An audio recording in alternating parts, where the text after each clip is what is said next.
కొప్పర్తి కథావాహిని శ్రోతలకు స్వాగతం.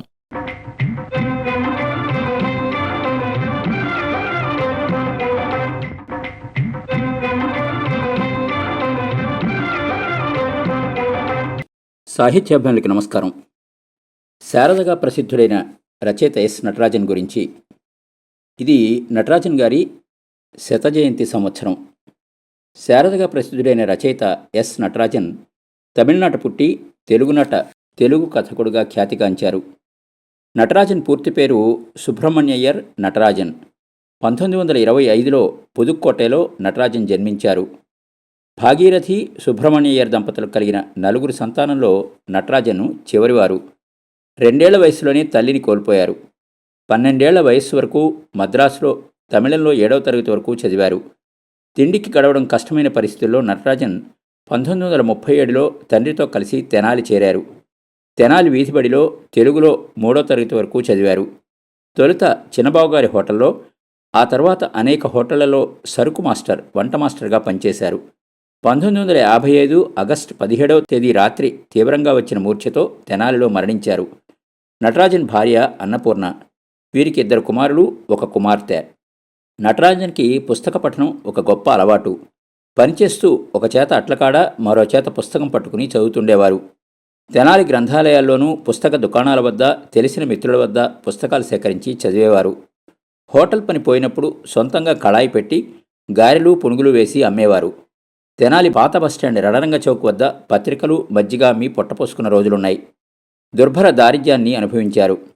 అభ్యుదయ రచయితల సంఘం అరసం 1946లో పెదపూడిలో అరసం నిర్వహించిన ఆంధ్ర అభ్యుదయ సాహిత్య పాఠశాలకి విద్యార్థిగా హాజరయ్యారు. నెల రోజుల ఆ పాఠశాల శారదని ఎంతగానో ప్రభావితం చేసింది. అరసం సభ్యులయ్యారు. సమకాలీన కార్మిక ఉద్యమాలలో ప్రత్యక్షంగా పాల్గొన్నారు, మద్దతుగా నిలిచారు.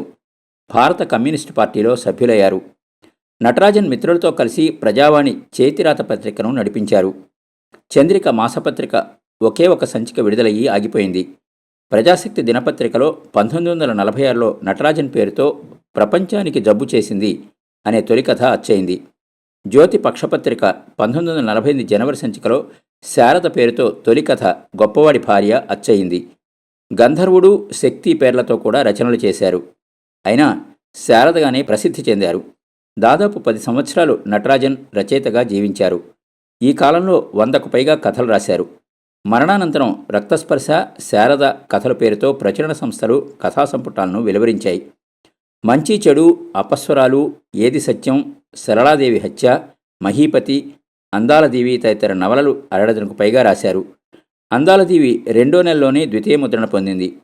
మంచి చెడు ఆంధ్రపత్రికలో ధారావాహికగా ప్రచురితమైన ప్రసిద్ధ నవల. నాటి ప్రముఖ తెలుగు పత్రికలు అన్నిటిలోనూ నటరాజన్ కథలు, నవలలు వచ్చయ్యాయి. తెలుగు స్వతంత్రలో క్షణంలో సగం శీర్షికని ధారావాహికగా నిర్వహించారు. అందులో సమకాలీన సామాజిక, రాజకీయ అంశాలు వస్తువుగా వ్యంగ్యరచనలు చేశారు. మంచి చెడు నవలను కాకతీయ విశ్వవిద్యాలయం బిఏ విద్యార్థులకి పాఠ్యపుస్తకంగా నిర్ణయించింది. నటరాజన్ సాహిత్యంపై పరిశోధనలు జరిగాయి. ఇది నటరాజన్ శత జయంతి సంవత్సరం. వారి 2 చిన్న కథలు ఆ సందర్భంగా పాఠకులకి పరిచయం చేస్తున్నాను. మొదటి కథ ప్రపంచానికి జబ్బు చేసింది. మిస్టర్ ప్రపంచం గారికి మళ్ళీ జబ్బు చేసింది. మంచాన పడ్డాడు. మిస్టర్ సామ్రాజ్యవాదం వెంటనే సర్ బూర్జువాకి కబురు చేశాడు. ఆయన కారేసుకు దిగాడు. ఆయన కూర్చోబెట్టి సామ్రాజ్యవాదం గారు, సర్ బూర్జువా, మిస్టర్ ప్రపంచం గారికి మళ్ళీ జబ్బు పుట్టింది. ఇదేం జబ్బో తేలాలి, డాక్టర్ని పిలవండి అని అడిగాడు. సామ్రాజ్యవాదం గారు ఆలోచించి, డాక్టర్ సామ్యవాదం గారు ఉన్నారే, ఆయన్ని పిలు అన్నాడు. సర్ బూర్జువా కళ్ళజోడు తుడిచి తగిలించుకుని, వాడా, చాచా, వాడు ప్రతిదానికి సోషలిజము, ఇంజెక్షన్లు, రెవల్యూషను, సొల్యూషన్లు ఇస్తానంటాడు అన్నాను. మిస్టర్ సామ్రాజ్యవాదం ఇప్పుడు మందివ్వడానికి కాదు, రోగం ఏమిటో నికరంగా తేలడానికి. వాడికి తెలుసు మిస్టర్ ప్రపంచం గారి తత్వం ఏమిటో, పిలవండి అన్నాడు. బూర్జువా వెంటనే ఫోన్ చేశాడు డాక్టర్ సామ్యవాదికి. డాక్టర్ సామ్యవాది అర్జెంటుగా వచ్చాడు. మిస్టర్ సామ్రాజ్యవాదం గారు, సర్ బూర్జువా ఇద్దరూ మిస్టర్ ప్రపంచం గారిని చూపించి ఇదేం జబ్బో చూడమన్నారు. డాక్టర్ సామ్యవాది మిస్టర్ ప్రపంచాన్ని చేయి చూసి, ఇది చాలా ప్రమాదకరమైన వ్యాధి, దీని పేరు బానిసరోగం అంటారు. దీనికల్లా ముందుగా రెవల్యూషన్ మందు ఘాటుగా తగలాలి, తర్వాత సోషలిజం ఇంజెక్షన్లు నరాల్లోకి ఎక్కించాలి, అప్పుడు కానీ నయం కాదు అన్నాడు. ఇద్దరు పెద్దలు ఉలిక్కిపడి, మిమ్మల్ని మందులు చెప్పమన్నామా, రోగం ఏమిటో తేల్చమన్నాం కానీ, ఇదిగో ఈ $1 ఫీజు పుచ్చుకుని దయచేయండి అన్నారు. డాక్టర్ సామ్యవాది వెళ్ళిపోయాడు. సామ్యవాది గడప దాటిన దగ్గర నుంచి మిస్టర్ ప్రపంచం గారికి రోగం ఎక్కువైంది. మంచం మించి ఎగిరెగిరి పడుతున్నాడు. సంధిలోకి దిగింది వ్యవహారం. మరీ సామ్యవాది పేరు చెప్పలేకపోతున్నాడు. సామ్రాజ్యవాదం గారు, బూర్జువా గారు మిస్టర్ ప్రపంచాన్ని మంచానికి కట్టేసి ఆలోచించారు, ఇక ఇది నయమయ్యేది ఎట్లా అని. సర్ బూర్జువా చెప్పాడు, ఉన్నాడు కదయ్యా మన రావ్ బహదూర్ సారు మతవాది, ఆయనైతే ఈ పాడు విజాతీయ మందులు కాకుండా అచ్చం స్వజాతి గుళికలు తైలాలు వేసి నయం చేస్తాడు, ఆయనకు కబురు చేస్తున్నాను అని ఫోన్ చేశాడు. రావ్ బహదూర్ సార్ మతవాది సొంత విమానం మీద ఎక్కొచ్చాడు. ప్రపంచం గారి చేయి చూశాడు. దైవము కృపయించుగాక మిస్టర్స్, ఈ మిస్టర్ ప్రపంచానికి నాస్తిక టైఫాయిడ్ జ్వరం వంటబట్టింది, అంచేతనే ఇట్లా ఎగిరెగిరి పడుతున్నాడు. ఇది నయమయ్యే జబ్బు కాదు, అయినా నిద్రపట్టేందుకు ఒక మిశ్రిత రసాయనం ఇస్తున్నాను అని 2 ఔన్సులు వేదాంతం, 2 గ్రాముల దైవభక్తి, 3 ఔన్సుల అహింస కల్పించాడు. సర్ బూర్జువా అన్నాడు, మరేనండి నిద్రపోయినానేమి, మేలుకు నుండి మరీ మమ్మల్ని వేపు తింటున్నాడు అన్నారు. విన్నారు కదండి, ప్రపంచానికి జబ్బు చేసింది. చిన్న కథ, రచయిత కీర్తిశేషులు శారద. మరో చిన్న కథ, సంస్కరణ. సంస్కర్త సామాన్యుడు ఎదురుపడ్డారు పెద్ద బజార్లో. సంస్కర్త సామాన్యుడి భుజం మీద చెయ్యేసి, ఏమోయ్ ఇంత పాడైపోయేవే అని అడిగాడు. సామాన్యుడు అనుమానం వేసి తన వంక తనే చూసుకున్నాడు కాసేపు. జేబు దగ్గర చెరిగిన షర్టు, బెళ్ళగోచి పంచ, పైన తుండుగుడ్డ, కొంచెం చెరిగిన క్రాఫు, జేబులో పావలా డబ్బులు.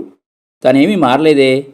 సామాన్యుడు తలెత్తి సంస్కర్త మొహంలోకి చూసి, నేనేం పాడైపోయానండి, మామూలుగానే ఉన్నాను కదా అన్నాడు. సంస్కర్త మోకాళ్ళ వరకు వేలాడి ఖద్దరులాల్చి, జీరాడే గ్లాస్కో పంచ, పైకి దువ్విన అమెరికన్ క్రాఫు, గోవాడ పైపంచ, కొల్హాపూర్ స్లిప్పర్లు తొడుక్కుని సామాన్యుణ్ణి చలవసులోచనాల్లోంచి తీవ్రంగా చూసి, నువ్వంటే నువ్వు కాదోయ్, అసలు సంఘమే పాడైపోయింది అన్నాడు ఆదుర్దాగా. సామాన్యుడు తలగొక్కుని, కావును ఎవరితోనూ చెప్పకుండా అట్లా చెడిపోవడం ఏమిటండి అన్నాడు సీరియస్గా. సంస్కర్త సులోచనాలు పైపంచితో తుడుస్తూ, సంఘం అనేక విధాలా పాడైపోతోంది తెలుసా అన్నాడు మరీ ఆదుర్దాగా. సామాన్యుడు తాపీగా ఒక తాజ్మహల్ బీడి వెలిగించి, పోతే పోనండి మనకెందుకు మధ్య అన్నాడు పరాగ్గా. సంస్కర్త కోపంగా చూశాడు సామాన్యుణ్ణి. తర్వాత సులోచనాలు తగిలించుకుని, మనకి కాకపోతే ఇంకెవరికి పడుతుందాయి, చూడు సంఘంలో హరిజనులు అణగారిపోతున్నారు. నిజమే మరి అన్నాడు సామాన్యుడు. వాళ్ళకి దేవాలయ ప్రవేశం ఇప్పించాలి మనం అన్నాడు సంస్కర్త. సామాన్యుడికి అనుమానం వేసింది. మాలవాళ్ళు అణగారిపోతుంటే చదువు చెప్పించాలి, అన్నం పెట్టించాలి కానీ దేవాలయ ప్రవేశం ఏమిటి, వాళ్ళని మోసం చేయడం కాకపోతే. సామాన్యుడు సంస్కర్తను ఎగాదిగా చూసి, వాళ్ళకి దేవాలయ ప్రవేశం ఎందుకండి, ఉన్న మతిపోవడానికే అని అడిగాడు. దాంతో సంస్కర్త సామాన్యుణ్ణి రోడ్డు పక్కన అరుగు మీద కూర్చోబెట్టి, వాళ్ళకి దేవుణ్ణి దర్శించే హక్కు ఇప్పించాలయ్యా అన్నాడు కోపంగా. సామాన్యుడికి ఇంకా అనుమానం వేసి, దేవుణ్ణి ప్రార్థిస్తే సరిపోతుందంటారా, ఇప్పటికి 25 ఏళ్ల బట్టి నేను దేవుణ్ణి ప్రార్థిస్తూనే ఉన్నాను, ఏమీ ఊడిపడలేదు నాకు, వాళ్ళకేమాత్రం అని ఇంకేదో చెప్పబోతూ ఉంటే సంస్కర్త సామాన్యుణ్ణి ఆపి ఆ సమస్య తప్పించేసి, అది పోనీవయ్యా నీకన్నీ సందేహాలే, ఇటు చూడు సంఘంలో స్త్రీ స్వాతంత్రం లేక అల్లాడిపోతోంది అన్నాడు. సామాన్యుడు ఆలోచించి, నిజమే అనుకోండి, మా ఆవిడ చదువుకోవే అని మొత్తుకున్నా చదవడం లేదు, ఏం చేయను అని అడిగాడు సంస్కర్తని. సంస్కర్త సామాన్యుని కొంచెం చొరచొరా చూసి, మీ ఆవిడ సంగతి మా ఆవిడ సంగతి రాయ్ మనం మాట్లాడేది అన్నాడు. సామాన్యుడు కాస్త తగ్గి, మా ఆవిడ్ని మీ ఆవిడ్ని మినహాయించి మీరు మాట్లాడుతున్నారా, క్షమించండి అన్నాడు. సంస్కర్త మళ్ళీ మాట తప్పించి, నీకు బొత్తిగా సంస్కరణ అంటే ఏమిటో తెలియడం లేదోయ్ అన్నాడు విసుగ్గా. నాకెట్లా తెలుస్తుందండి సామాన్యుణ్ణి అన్నాడు సామాన్యుడు నమ్రతగా. సంస్కర్త ఎందుకో జేబులు తడువుకుని, ఒక బీడీ ఉంటే ఓయ్ అని అడిగాడు సామాన్యుణ్ణి. సామాన్యుడు బీడీ నింపు పెట్టే 2 ఇచ్చి, అయితే మహాశయ సంఘం అంతా పాడైపోయిందంటారా అని అడిగాడు భయం భయంగా. మెల్లగా అంటావేమిటి అన్నాడు సంస్కర్త బీడీ వెలిగిస్తూ. అయితే ఎట్లా, సంస్కరణ చేయాలి అంటే, మళ్ళీ మొదటికొచ్చావోయ్, మొదట హరిజన సమస్య, ఆ తర్వాత స్త్రీ జనోద్ధరణ, ఆ తర్వాత అనబోతుంటే ఇంతకీ సామాన్యుడు బతికే ఉపాయం, దరిద్రం వదిలే మార్గం అవేవి మన సంస్కరణ ప్రణాళికల్లో ఉండవా ఏమిటండి అన్నాడు సామాన్యుడు మామూలుగా. అవన్నీ పాశ్చాత్య వాసన వల్ల వచ్చిన పాడు మనస్తత్వం అయి. ఒకడి దరిద్రం వదిలించేందుకు మనమెవరు అయి? అదంతా సృష్టి విలాసం, భగవదేచ్ఛ అన్నాడు సంస్కర్త గుడ్లు తేలేసి. సామాన్యుడు ఈ వివరం నిజమని నమ్మలేక, కానీ ఆ పెద్ద మనిషిని వ్యతిరేకించలేక, పోని హరిజనోద్ధరణ భగవదేచ్ఛకు వదిలి స్త్రీ స్వాతంత్రం విధికి వదిలితే చిక్కు వదిలిపోతుంది కదండి అన్నాడు. సంస్కర్త సామాన్యుడిని ఎందుకోగాని మింగేద్దామా అన్నట్టు చూసి, నువ్విట్లా అడ్డదిడ్డంగా మాట్లాడకూడదాయి, తెలిసి తెలియకుండా అన్నాడు. సామాన్యుడికి మందలింపు అర్థం కాలేదు. తను మాట్లాడబోడేదా? ఏమండి, నేను అసలు మాట్లాడే కూడదంటారా? అందుకన్నా నాకు స్వేచ్ఛ లేదా అని అడిగాడు చిరాగ్గా. సంస్కర్త జేబులోంచి ఒక కాగితం తీసి, నువ్వు పెద్దల్ని ఇట్లా ప్రశ్నించకూడదు, ఇదిగో నువ్వు కూడా మా సంఘ సంస్కరణ సంఘంలో చేరి పావలా చందా కట్టు అన్నాడు. సామాన్యుడు ఏడ్చినట్టుంది వ్యాపారం అనుకుని మనసులో పావలా బిళ్ళ జేబులోంచి తీసి సంస్కర్త చేతిలో పెట్టి, చేర్చుకోండి నన్ను ఓ సభ్యుడిగా అన్నాడు గత్యంతరం లేక. సంస్కర్త సంతోషంగా పావలా జేబులోకి నెట్టి సామాన్యుడికి ఓ రసీదు పుస్తకం చూపించి, నువ్వు ఇక సంస్కర్తవై ఈ పుస్తకం తీసుకుని అంతా మెంబర్లను చేర్పించు, మన ఆశలు చెప్పి అన్నాడు వెళ్ళడానికి సిద్ధపడి. దానికి సామాన్యుడు పుస్తకం తీసుకోకుండా, అబ్బే నాకు చాలా వేరే పనులున్నాయిలేండి అని మర్యాదగా నిరాకరించి వెళ్ళిపోయాడు. అక్కడి నుండి సంస్కర్త వీళ్ళకేం తెలుసు సంస్కరణ అంటే అనుకుంటూ కాళికాంబ క్యాఫేలోకి పోయాడు. ఇదండి రెండో కథ, సంస్కరణ, శారద గారి రచన.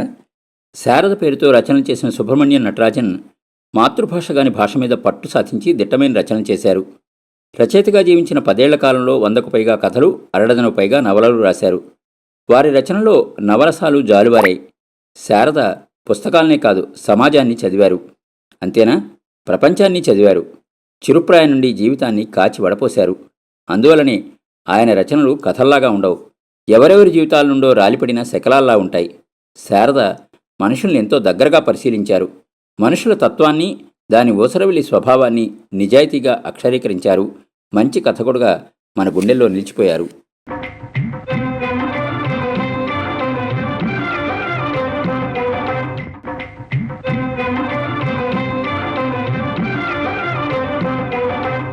మరికొన్ని మంచి కథలతో మళ్ళీ కలుద్దాం. అంతవరకు సెలవు.